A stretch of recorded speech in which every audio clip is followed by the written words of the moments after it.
Welcome to the second e-lecture on Chapter 6, What Aspirations Did People Have for Singapore After 1945? Please ensure that you have with you your textbook, writing materials for taking down notes, and a highlighter so you can highlight key points raised in this lecture. Now, please turn your textbooks to page 70.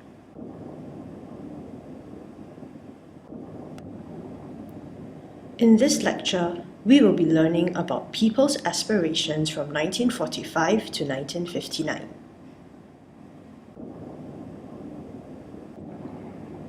Before we begin on the content proper, here is the glossary of important words and terms for this segment.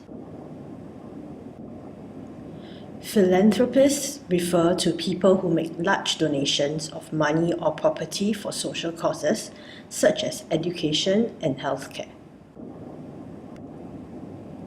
A coalition is a group of people who come together or are joined together for a common purpose. In this lecture, we will examine the following areas: aspirations of the different groups from 1945 to 1959, aspirations of the voters in 1955, and developments towards the fulfillment of people's aspirations from 1955 to the 1960s.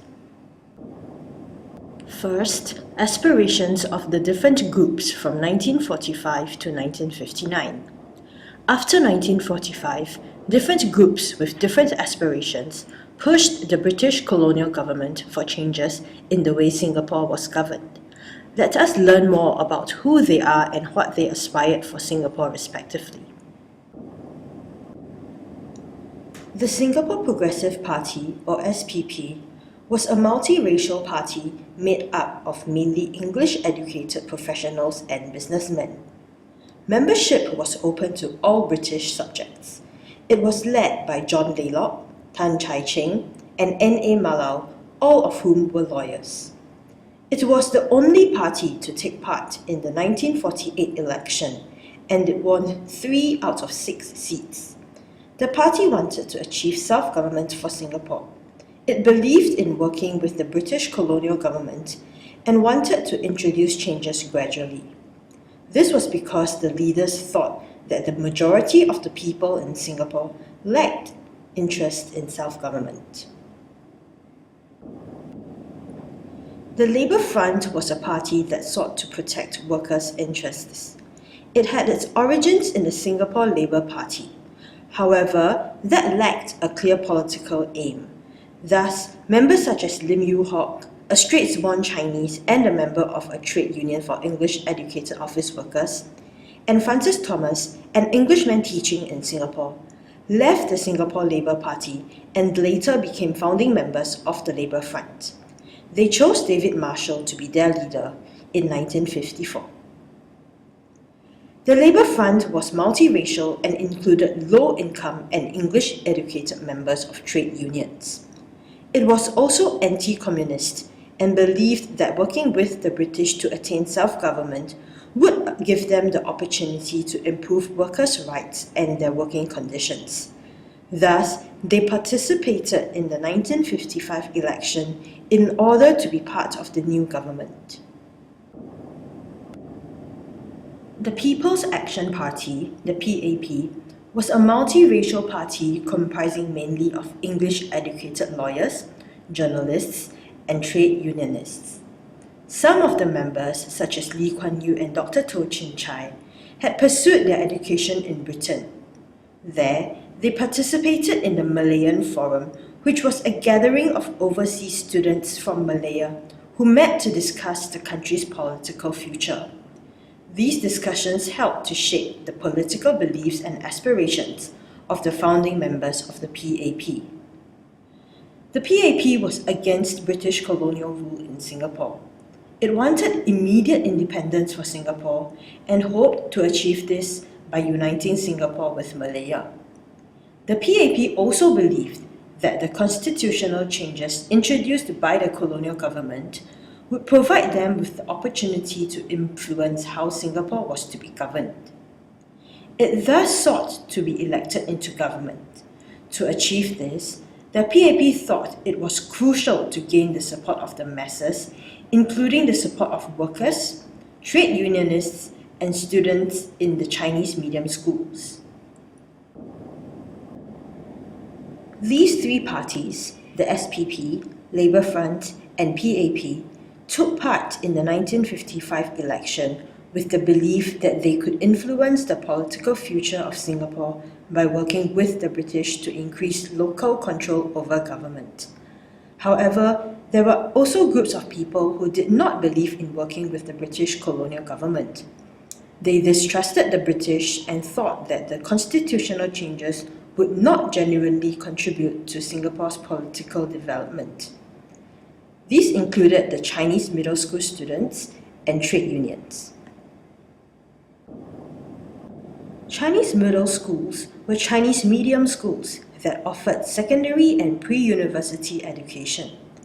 They were mainly set up by Chinese philanthropists and received little support from the British colonial government. The Chinese middle school students had limited opportunity to pursue a university education in Singapore. Instead, they had to go back to China to further their studies. In an attempt to stop the spread of communist ideas, the colonial government banned people who visited China from returning to Singapore. This meant that students could no longer pursue their university education in China unless they chose never to return to Singapore again. The students also had very poor job prospects. Thus, the Chinese middle school students felt that they were unfairly treated by the British colonial government. The registration for national service in 1954 reinforced views that the British were not concerned about the interests of Chinese middle school students. The British colonial government introduced a policy where males between the ages of 18 and 20 had to register for national service. Though only in middle school, many of these students were old enough to qualify for national service as the Japanese occupation had disrupted their schooling. They were upset and did not want their studies to be further disrupted. There was also a miscommunication between the British colonial government and the Chinese middle school students, which led to the belief that the students were to be sent into the Malayan jungle to fight in the emergency. Some of them were not willing to defend the colonial government, which they believed had neglected their interests. On 13th May 1954, about 500 male and female students held a peaceful demonstration against national service, where they tried to petition for postponement, but this request was rejected. The police was deployed by the British colonial government to end the demonstration. Hundreds of students clashed with the police, and that left 26 injured. Thereafter, student demonstrations continued over the next few weeks. On 22nd May, thousands of students locked themselves inside Chongqing High School as part of their protest. The students dispersed on 23rd May, when their parents came to the school to persuade them to leave. As a result of the riots, the British colonial government decided to postpone the registration for national service. Distrust for the British among the Chinese middle school students further increased after the police were sent to break up the anti-national service demonstrations. This led students to believe that the British were not genuine in their attempts to introduce constitutional changes. Thus, it resulted in the formation of student groups such as the Singapore Chinese Middle School Students' Union. Some members within these groups sought to promote anti-colonial ideas. We now move on to the aspirations of trade unions. There were a number of trade unions set up after 1948 to protect the rights and welfare of workers in Singapore. Some trade unions, such as the Singapore Factory and Shop Workers Union and the Singapore Bus Workers Union, were formed in the 1950s and were under the influence of the MCP. Former student leaders from the Chinese middle schools Lim Chin Siong and Fong Swee Suan, became leaders in these unions.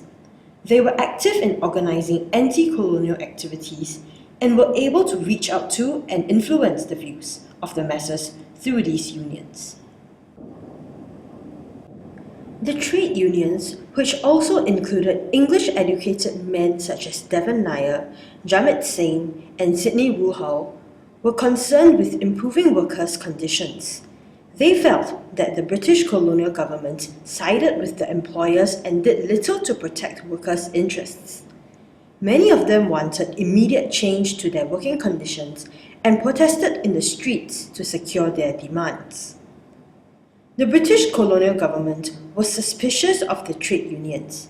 They feared that they were under communist influence and would stir up unrest in Singapore. As a result, members of the trade unions were often arrested. This further increased the distrust of trade unions towards the British colonial government. Many members of the trade unions did not want to work within the constitutional changes introduced by the British. However, Lim and Fong made an agreement with Lee Kuan Yew to join the PAP, which sought to be elected in government.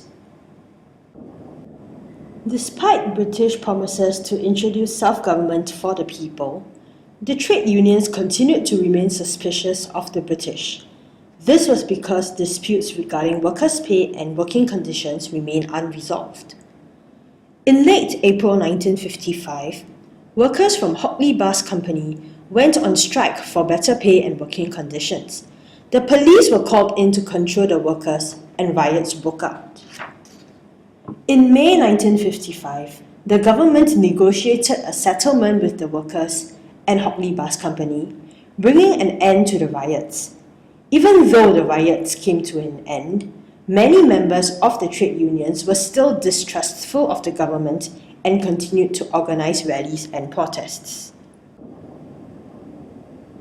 Let us now examine the aspiration of voters in 1955.